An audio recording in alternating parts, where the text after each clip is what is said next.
What's going on, everybody? My name is Chris. Welcome to the channel. Today we're going to be looking at my 2014 Gibson LPJ 5 years later. Was it a good investment? Let's find out. Alright, if you are new to this channel, hit that like button, hit that subscribe button. As you may see, I am in a different location. I am a middle school math teacher, so I'm doing this inside my classroom. But we are looking at my 2014 Gibson LPJ. Now, the J in LPJ does not mean junior. Most people think it does, and it does not. It's just a placeholder. But obviously this is a 2014 model. I bought this in 2015.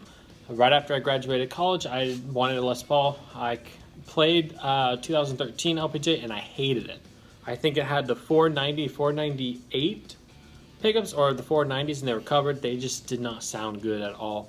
But then I played this thing at Sam Ash in Orlando, and I loved it. It was fantastic sounding. It has a little more bite because of the 61 Zebra burst buckers, but also because the neck itself is a maple neck. Yeah, I know most people don't think of Les Pauls with maple necks, but this is a maple neck. It's just finished, so it has a little bit more of a bite, and I like that. I like having the bitiness of a Les Paul. I don't really like the warmth as much as opposed to the brightness, but it's just a a Les Paul 24 3/4 scale length.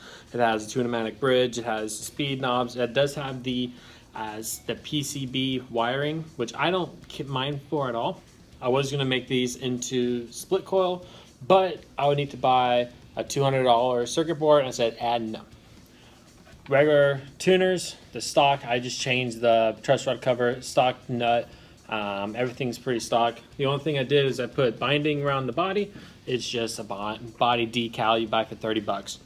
And then I just did like cosmetic changes, like the pickup rings, the toggle switch tip, the washer, the knobs, etc. But I really liked this guitar when I played it, and it was either this or a Sunburst. And I decided for this, I like the little darker color.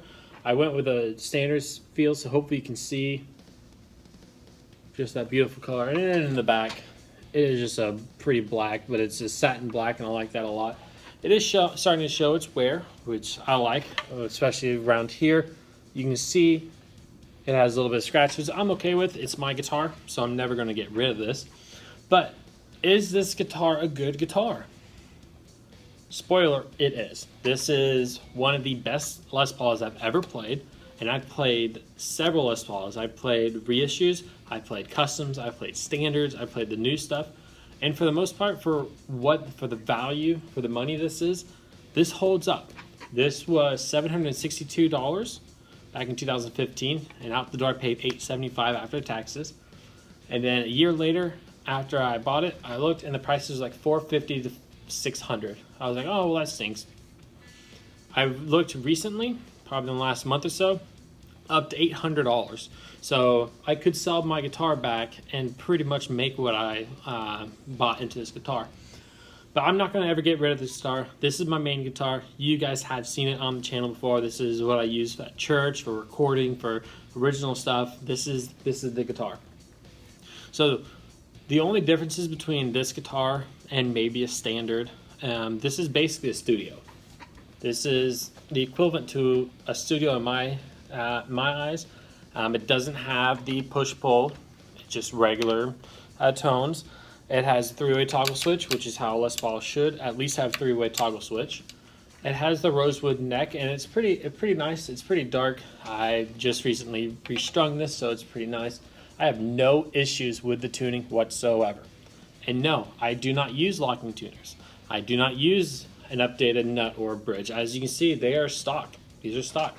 What I do is I put a little bit of pencil lead in the nut, and then I just make sure that it is set up properly and strung correctly, bend the strings, and I have no issues. So people who say that Gibsons have terrible tuning issues, the only time I have tuning issues is if the strings are old, or if I go from like E standard to like drop C and then back, and I keep going back and forth. But other than that, this is a great guitar. I really like this a lot.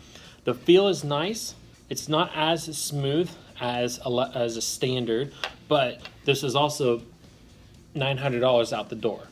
And you can't really find, at the time, you couldn't find a Les Paul for less than $900. You couldn't. Now you can because you have the tributes. But back then, the tributes weren't a thing. Tributes didn't come until I think 2017. This is 2014, and it was in 2015. That was the year where they had the weird robot tuners, they had the weird guitars, and I just wanted a Les Paul. Now looking back on it, if I could change anything about this guitar, I would just add push-pull because I like the versatility. But I love this guitar. It's a great feeling neck. I would say it's more like a 57. It is a 50s spec guitar. I think it's like a 57. It's not quite 58. It's not that chunky bat, which I hate. And it's not like, I don't know, it's like a 57 or a 59. It feels very nice, very smooth. The response is very nice, and I love it a lot. I do like the tuners. I have thought about maybe one day switching to hip shot. I don't know, maybe. I would switch to hip shot because they are locking tuners, but also because they're not going to damage the guitar anymore. But the other thing I did was put strap locks because I'm not going to play a $900 Les Paul and not have strap locks. Don't ever do that. It did come with a gig bag, but as you may know from me, I hate gig bags. I will never use a gig bag. The next day I traded in the gig bag and got a Gator hard case. What we're going to do now is we are going to give some tone samples, some cleans, some dirties, etc., some solos, some riffing, and then I'll give you my final thoughts. So I'll see you then.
So that is what this guitar sounds like through my pedal board and through my little Blackstar Fly 3 amp.